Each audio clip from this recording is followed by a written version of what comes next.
A pretty common opinion about Flesh and Blood from many people looking in is that you absolutely need the legendary equipment to play the game. And with most of them being over $100, some reaching up to $200, well then this game is just unplayable. I am not spending $150 on one card, and because you absolutely need these to play the game, it is just overpriced crap. And this has to be true, right? I mean, every card must be printed at the legendary rarity. Oh, you thought that C on Gallantier Gold stood for common?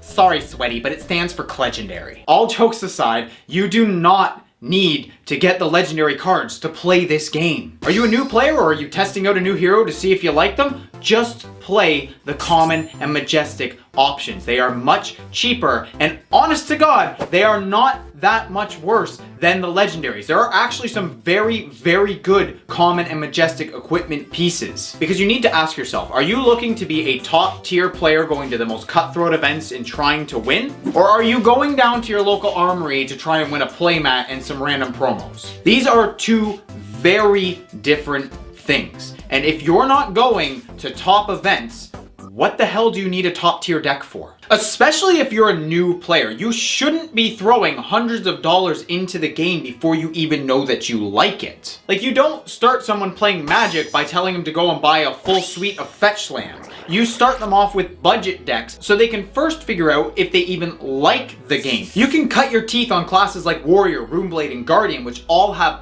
excellent budget equipment options to first see if you like Flesh and Blood. Barring the generics like Command and Conquer and Enlightened Strike, most Flesh and Blood main decks are actually really cheap. So you throw a couple $100 into your main board, you slap on some common and majestic equipment, and boom, you've got a playable deck that you can take down to your local armory and you will not get completely crushed. Well, at least not by the fault of your deck. I mean, I don't know, you might just suck at the game. But you know, if you subscribe to my channel, you might actually get a lot better at playing. I mean, I can't guarantee that, but it's worth a shot anyways. Seriously though, if you're getting into this game, just start with the cheaper equipment. You will be fine. You will still have fun, I promise. And if you start to really love this game and you realize, oh, I'm gonna be playing this for a long time, then you start to pick up the legendary cards. And you don't need to do it quickly either. This game is non-rotating, meaning that these pricey beauties will be playable forever. So if you gotta save up for a couple months to afford that Fiendal Spring Tunic, do it. It's better to wait 2 months to get it than to never get it at all. And then once you have it, you're gonna be able to use it for years. And speaking of Tunic and Skullcap for that matter, these cards are absolutely worth their price. I have 6 Flesh and Blood decks, and I play both Tunic and Skullcap in 5 of them. Now I got lucky and pulled my Skullcap, but I had to buy my Tunic, and I bought it when the price was very high, spending 275 Canadian on it. Except, because I play it in 5 decks, that only comes out to $55 a deck.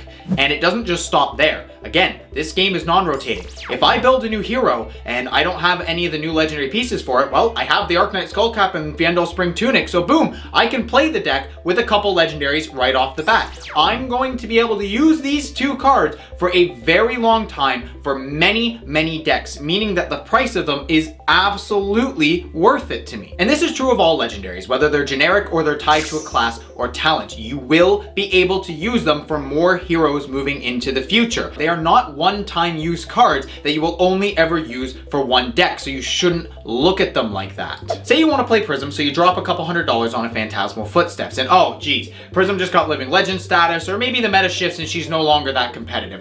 This really sucks. And oh, new set comes out, we get a new Illusionist. Oh, this new Illusionist looks great. And oh gee, you already have the Phantasmal Footsteps. You've already got one of the legendaries for this new Illusionist. Oh, isn't that amazing? So not only did you get to play it in Prism, but now you get to play it in this new deck as well. The prices of these cards are not that bad when you put it into perspective. If you're looking to just buy one deck, play the game for a few months, and then leave, then yeah, it's probably not worth it to buy the legendaries. But if you're planning on sticking around and continuing to play this game for a long time, they are absolutely worth the price. And you might not even have to buy all your legendaries. Maybe you're doing sealed or draft and you pull one and hey, it's the one you wanted. Or even if it's one you didn't need, you could just trade it to somebody for one that you do need. Or maybe just buy a random box and oh crap, that was the good one out of the case. But actually that's something I want to touch on here. If you're somebody who is buying a bunch of sealed product hoping to pull legendaries and you still need to pick some up, you can't always just not buy the sealed product and buy the cards that you need. That is an option. You can do that. You're allowed. It's not illegal. Again, you truly don't need these cards to play Flesh and Blood. Do you need them to go to the top tier events and compete? Yeah, probably. You're probably going to want to be on the same level as everybody else. But if you're going to be doing that, that means you're already an entrenched player and the prices are going to be worth it to you because you know you're going to get a lot of use out of them. This game can absolutely be played and is a blast no matter what your price point for entry is. Whether I'm playing my full-powered Prism list or my budget hybrid Briar, I still have fun every single time I play. Except for when my opponent cheats out Channel Lake Frigid on my turn with Icelander. That's not so fun. Stop it.